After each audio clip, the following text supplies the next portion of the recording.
Hello everyone and welcome back to the channel. I am Abe with mysticgenmara.com, a small town mystic from the middle of Idaho. And tonight, I do apologize for being a little bit late. I got wrapped up in another project and kind of lost track of time. So, we are back with Myth and Tarot. It's been a little bit since we've done a full episode of this, but after going over the founders of Wicca that we know today, I figured let's get back to our critters as well. So, tonight we are going to look at the myth of the faun. And I'm not talking about baby deer, I'm talking about the half-goat, half-man creature. And if you're new here, hit that subscribe button, drop a like on the video if you enjoy this type of content, and comment down below your thoughts, opinions, ideas, and we will, I do respond, just so you know, but yeah, just comment and let me know what your thoughts are. So, Myth and Tarot is we go over the mythological creature, a little background, some of the stories about it, if there are some stories, and then we move into a tarot reading for the mythological creature if it was sitting directly in front of me. So, it's kind of a fun way of looking at some of the histories. And we'll just dive right in. The Roman origin of the word faun originally meant, and I didn't realize this until recently, ghost or a form of genie of the wilds and forests. They're lesser versions of the ancient god Faunus, which was kind of interesting to find out because I've always heard the term faun as more of a delicate creature, but it was always the half-goat, half-man ones. The thought that they originally were ghosts or genies is a little interesting, to be honest with you. But in the origins from Rome, and this part was a little interesting, they were represented by, we'll keep this PG and say disrobed men. Fauns, and there's another group we'll talk about later, they are exclusively male in appearance. I've yet to run across any reference to in historical literature, putting that out there, in historical literature as feminine. They're always male. So, but as they were disrobed men. Anyway, magical, tending towards very handsome, nude men running around the forest wielding charm along with their magic. Yeah, they're wielding something. But that was some of the old beliefs about them. But over time, the Roman ghost/genie faun became mixed with the Greek version of the satyr, but with a key element. The satyr was very aggressive and dominant, and we'll get into this, but the fauns are much more gentle. The biggest difference between the two in historical context is fauns are very attractive, handsome, toned to muscular, young men, early 20s. Don't get weird. They're literally the early 20s-ish. All the references to them were mature in most ways, as far as like old enough to be married and kids and all that. That was their age group. They tended to be very playful and innocent, and they only accepted again PG pleasure when it was freely given or offered, whereas satyrs tended to be more rough and rowdy. They were exceptionally more hairy, way more randy, we'll call it that, and a penchant for pleasure no matter the cost to the other person. Satyrs also tended to be much less attractive just in features. They were followers of Dionysus, so they were often seen as drunk, disorderly on alcohol or whatever substances were roaming around at that time. And like I said, we'll discuss satyrs later, but we're going to stick with more gentle fauns. We've got Valentine's Day coming up because we're doing this live stream on the 12th of February, so excuse me. Let's stay with our more romantic side, not our aggressive, hostile side. We'll save that for something that involves, the more Mars energy. Interesting side note. The original fauns were actually closer in appearance to centaurs in their way back descriptions, not so much artwork, but descriptions. They were seen as being half horse instead of half goat. The images that I could find were very not great. They don't show a faun as attractive. They're more of like gross, so I'm not even gonna bring those ones up. But by the time of the Renaissance, the faun's look had been basically settled for all intents and purposes, and they look along the lines of this dude here. Upper body of more male, the lower body more goat. Notice a few. Whoops. We'll do this. At his head, there's little horns. The horns kind of stuck, which was interesting. He had a goat back leg and tail, and the tail would wiggle when he was excited or happy, which is kind of an entertaining image in your head if you think about it.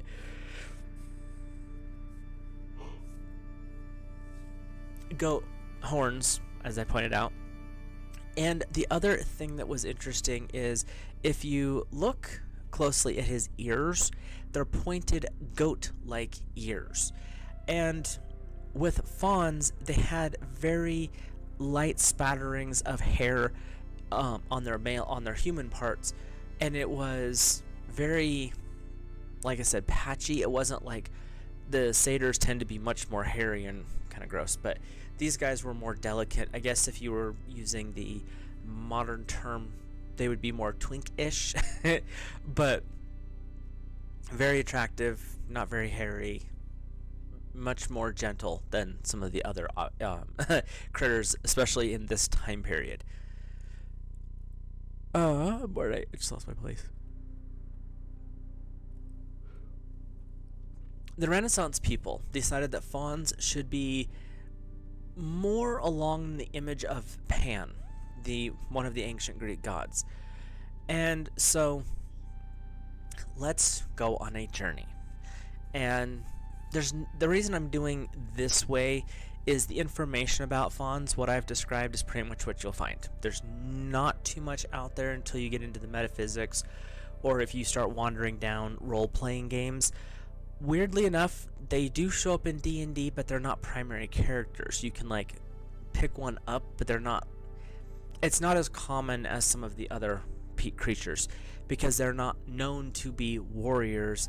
They tend to be more gentle. So we're going to do a little bit different than other episodes. We are going to hop into the Wayback Machine. We're going to wander back to the time of Rome. And we are roaming around the wilds in this area. We have a Roman guide who tends to be a little bit nervous. There's a bit of fear. There's a bit of fear in his step. He doesn't like being in this particular section of the foothills. There's forests, there's blind corners, and he's just really being nervous. And so you ask him, why are you so nervous? What's going on? And he tells you that there are fauns in this land. And he goes on to tell you these creatures would do massive harm to unwary travelers who trespass on these lands. And you're a little confused because that's not the stories or the legends that you had heard about the fauns.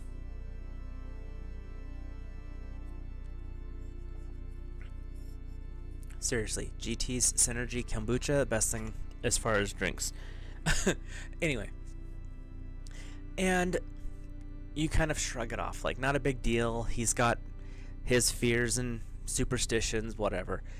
But you come around a corner, and you get a sudden start, just a little bit of fear, as you see a young, muscular, handsome man step into the light. The young 20-something-ish man has a fun-loving little smirk on his face, and his head is crowned with curls. but you only see the upper half of him, and he's not wearing a shirt. The lower half is hidden behind some shrubbery.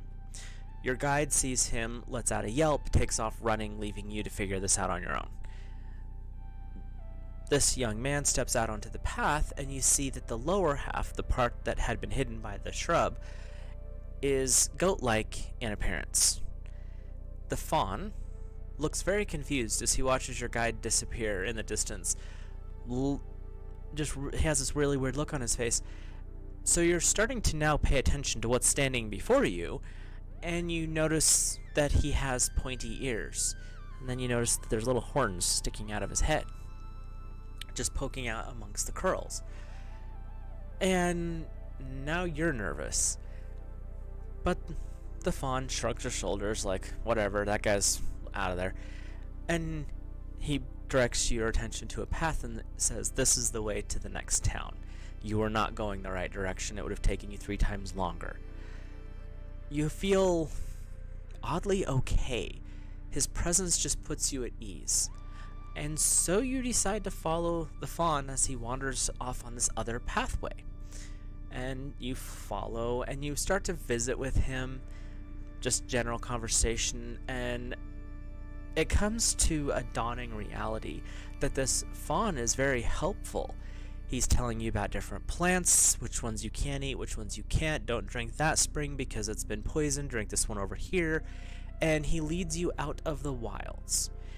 And as you come down out of the foothills and into the more fields and plains area, you start to see the next town ahead. And this is where the faun tells you he's gonna have to leave you. He doesn't do cities. It's not his thing. And you thank him. And he giggles just a little bit, runs over, gives you a big hug, and then bounds off back down the path. Now you understand why the locals think that they're complete fools and lunatics.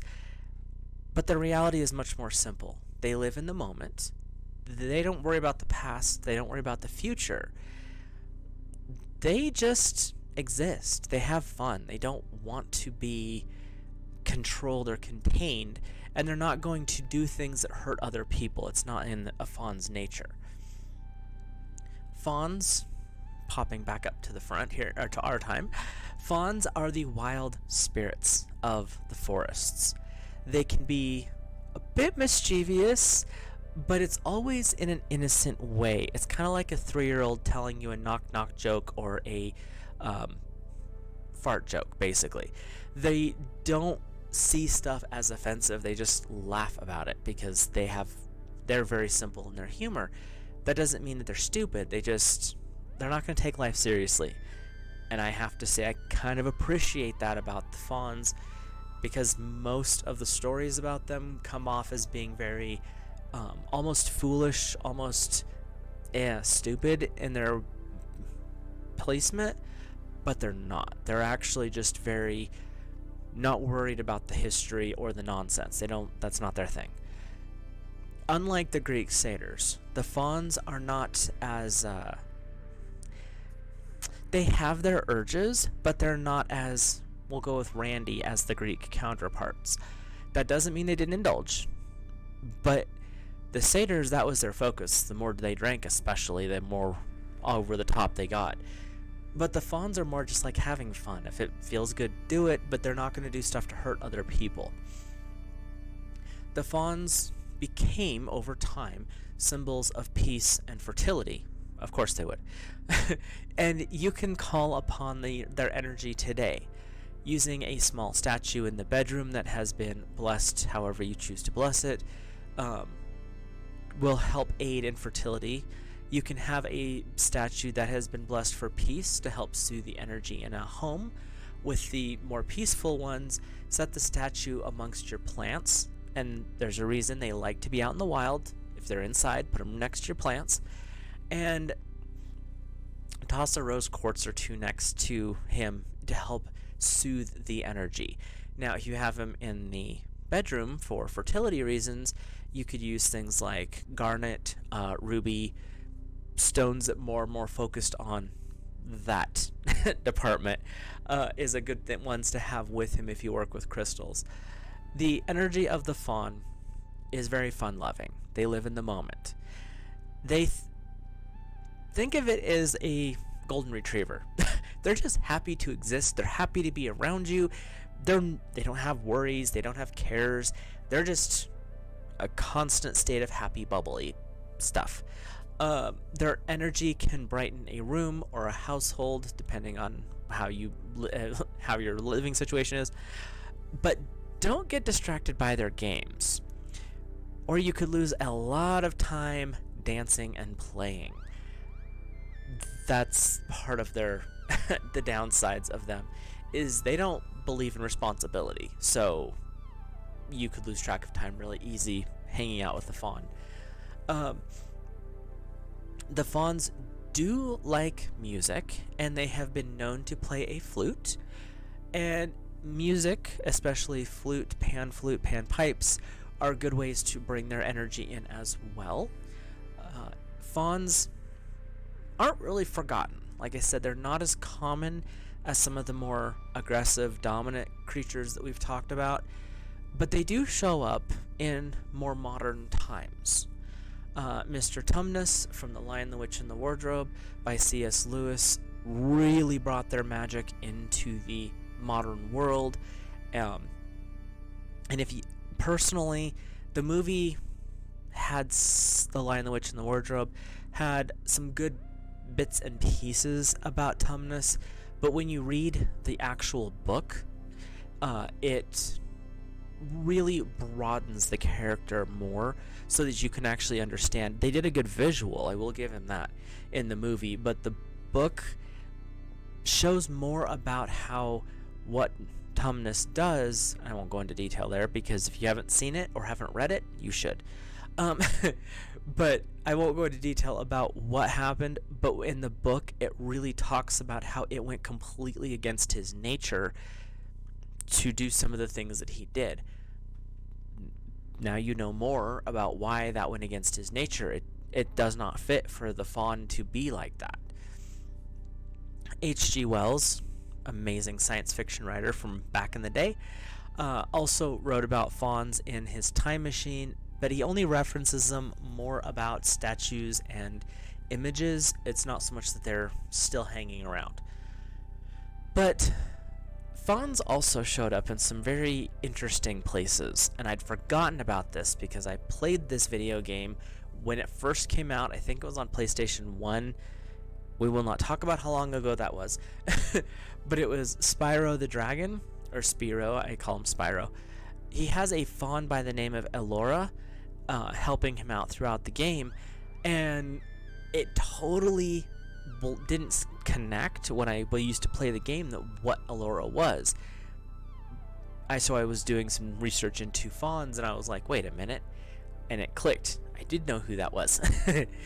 But the fawns also show up in a little more intense, a little more scary situations.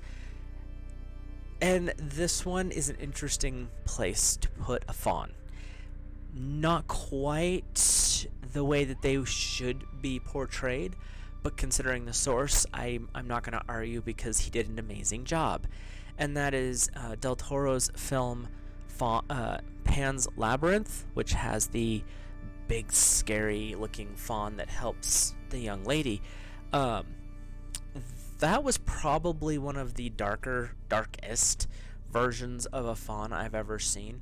Mind you, it's in Spanish, so you have to read the subtitles, which is so totally worth the movie. Really, I can't say enough good about anything that that man has ever directed. Everything I've ever ran across is amazing. But Pan's Labyrinth was probably one of the first of his that I ever came across, and I will have to say that's probably one of the best movies that I've ever watched of his. Watched a few other ones too, and we're not going into all of his work, but Pan's Labyrinth is one of the crowning achievements in my mind. He has one other one, but we might do a little review on that later, just because it fits into myth and tarot. We'll just go with that. But now it is time to move into the tarot part of our episode here. And as I said at the beginning, this is where I read a Celtic cross, just the basic spread, for the fawns if they were sitting directly in front of me. I like doing this type of thing because it gives a little bit of an idea of if, or possibly wherever they might be living, the fawns are real, just like any other mythological creature. What would their lives be in this moment? Where would they be heading? What interests would they have? Fears, concerns, and what is their future? Is it bright? Is it dark? And that is why I read this particular spread for this episode, or this series. I also will say this particular deck is the Tarot Art Nouveau. It can be a little racy, so I will be editing with my finger if there are things that cannot be viewed on certain platforms. So that's where we are going to go. Let me do some rearranging here. I need another monitor. No, not that one. Where'd it go? There it is. Just because I only have one monitor and it's big, but it's not big enough. There we are. Okay, so let's start with the significator. This is where the fawns are in this moment. It is the Hanged Man. The fawns are actually trying to understand this modern world. Things have moved so much in the last 100 years, and for a creature that is virtually immortal, they're not sure how to handle this. This is a lot for them to take in, so they are attempting to see things from another perspective. They are trying to come to terms with the changes in the world and how they are going to exist within it.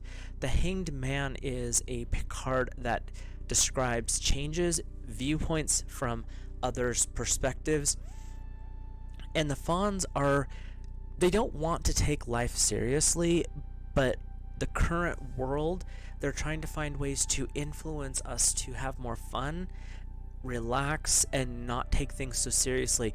So they are looking at a broad-ranging picture of how to make things less serious, but how can they still exist within this world that we live today.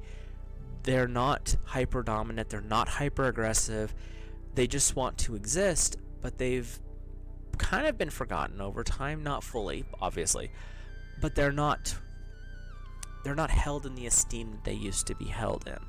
So the energy that crosses them, their main obstacles, so to speak, is the High Priestess.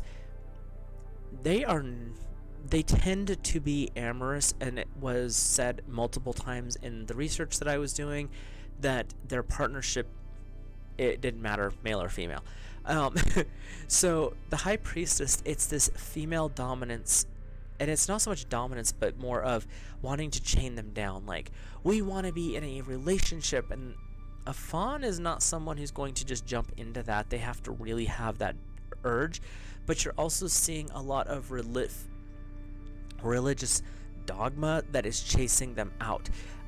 So with what's crossing them, you've got this kind of feminine energy that's coming in to say, we're going to chain you up, we're going to chain you down, but it's coming from a position of religious authority, not flying well with the fawns. That's their biggest obstacle, is they don't have a problem partnering or mating for life with somebody, but they're not going to do it because some religious figure says so. Their upper influences, their higher consciousness, is the Two of Swords. There is some intellectual playfulness that is coming forward here. There's some intellectual frivolity. They want to daydream. They want to play. With this, it's play with friends. They don't want to be by themselves. Fawns are not antisocial. They're anti-crowds. They like to be around other creatures and beings and people even, but not cities. They want to be outside. They want to be free. The Two of Swords is bringing forward this energy of intellectual relaxation, kind of daydreaming, having fun, and that's where their highest focus is. Their best influences, their best ideas come when they're daydreaming. So let's look at their subconscious, their root, their shadow, and that is the Knight of Chalices.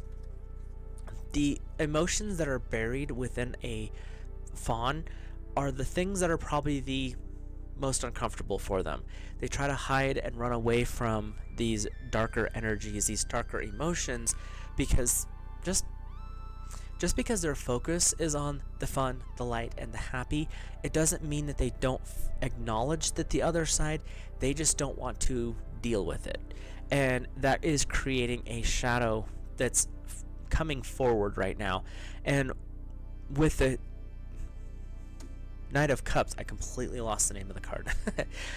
This is coming up as their shadows trying to go to war with them, and they're pretty much like, we don't want to play. So I can't see that is going to work out in anyone's favor, shadow or them. So a little bit of chaos right there.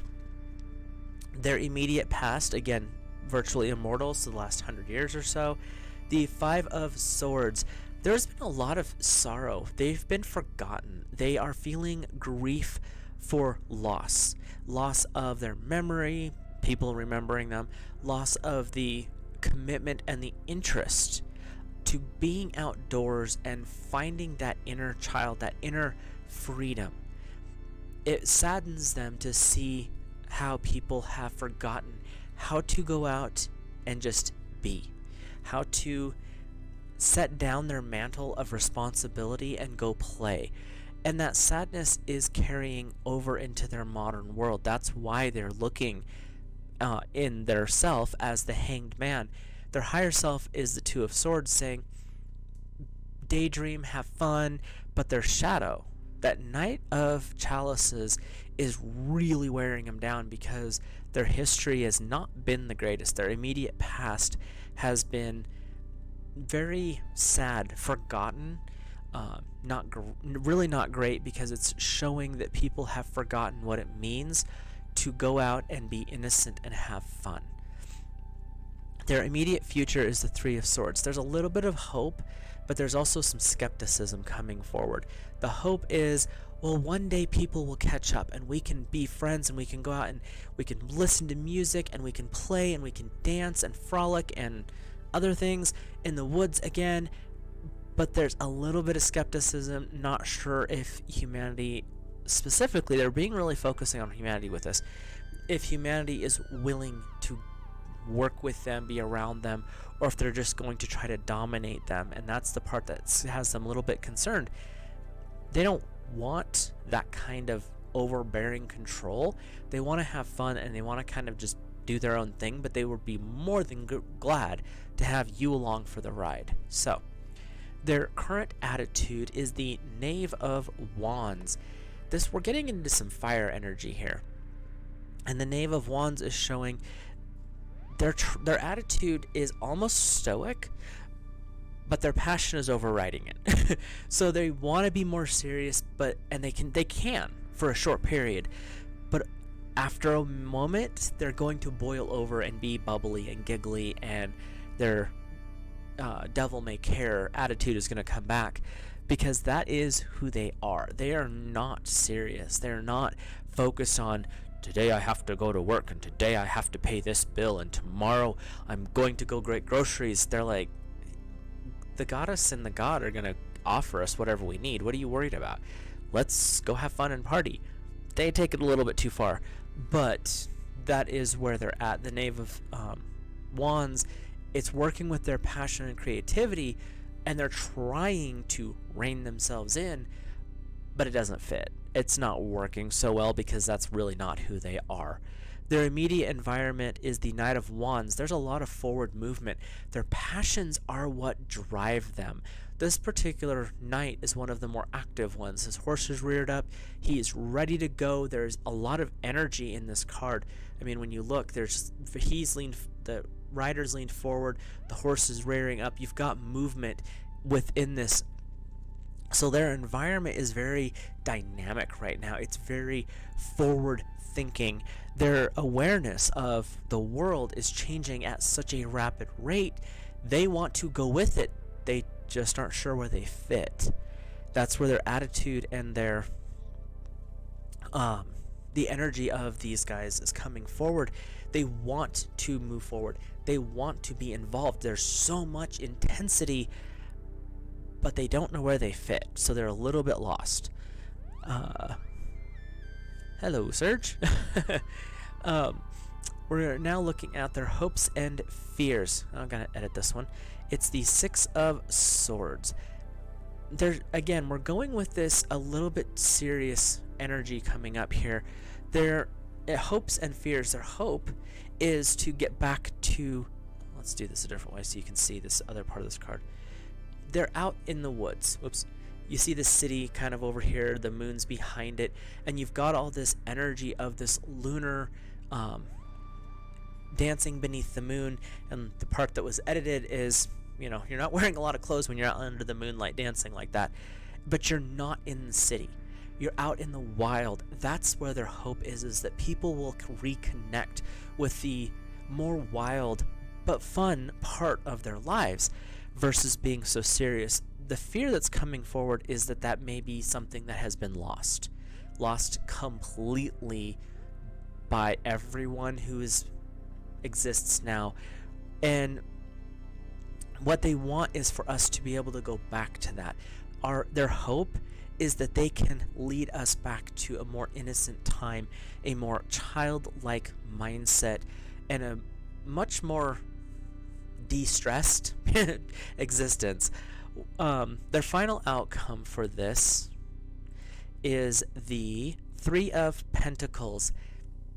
They're a little downtrodden because they're not sure if humans are actually going to be able to step back into their innocence, to step back into their having fun for the sake of having fun. The seriousness of the hunter hawk picking at the flowers, she's not happy about it, but she's kind of just not caring at this point. This is what the fawns are afraid of. They're afraid of losing their connection. The magic of a fawn is the wilds. The magic of a fawn is innocence. To lose that is to lose themselves and their concern. The Three of Pentacles is the hearth, or the pentacles, the coins, are the hearth, the home, everyday existence. And the energy that's coming up right here is they're not sure if they're going to be able to survive because the world has taken such a serious tone. Everything has gotten to be a little too much, a little too concerned with stuff that really doesn't matter. I mean, in the broad scheme of things, your bills are going to be there no matter what, so why are you so upset about it? And that's the energy that they're bringing forward, is they're not really sure where they fit, and that's their concern. That's their the kind of the outcome, the overall setup here is they're not really sure where they fit. They are in the position where they're at in the moment is the Hanged Man. They're trying to see things from a different perspective, but you've got enough of this more heavy energy coming in that is restricting and restraining them, and they don't like it, but that's also making them doubt if we as a species will ever be able to get back to having that fun and entertainment. But it's the innocence is what they're really focusing on. So yes, I 100% agree with that sentiment. Wish I could have fun as well. Fun is nice, especially the innocent fun where you can just, like I said, and this is kind of the reason I leaned towards the satyrs, is we went, or the satyrs, good grief, the fawns, is the last few weeks we've been a little bit more serious with our different discussions and topics. We're moving into Valentine's Day. This is moving into a more gentle, hopefully, energy going into spring as well. The new babies are coming, starting to pop up, planting and all the growth. The fawns remind us to get back to that energy, that innocence, but it's not the innocent, it's not the busy chaos. It's that taking a break, having fun, relaxing energy. So, hopefully you can, anyone who's watching, can get back to having moments of that innocence. Innocence is never truthfully lost. It just gets repressed because we've been told we can't be like that anymore. So, tapping back into that, really reaching for that more gentle side of life is not a bad thing. And that's what the fawns can teach us.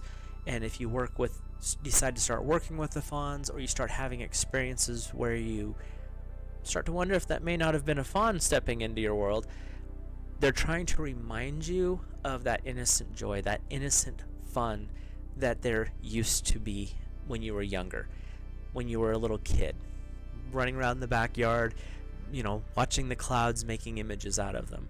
So, that's kind of what we have for tonight. I hope you guys enjoyed that. Please drop a like on the video. If you're new here, hit that subscribe button and comment your thoughts, ideas, opinions.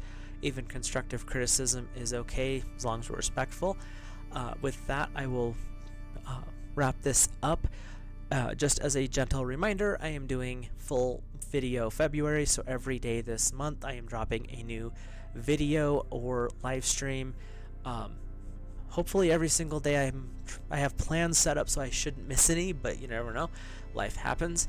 So this is the 12th, so this is the 12th one. If you've missed anything and are curious, you can go back and see what kind of content I've been doing so far. And we will go ahead and wrap this up. Have a great rest of your night. Have a lot of fun this week. It's Valentine's week especially. Remember that special someone in your life. Maybe do a little something extra for them. And with that, I will let you guys go. Have a great evening.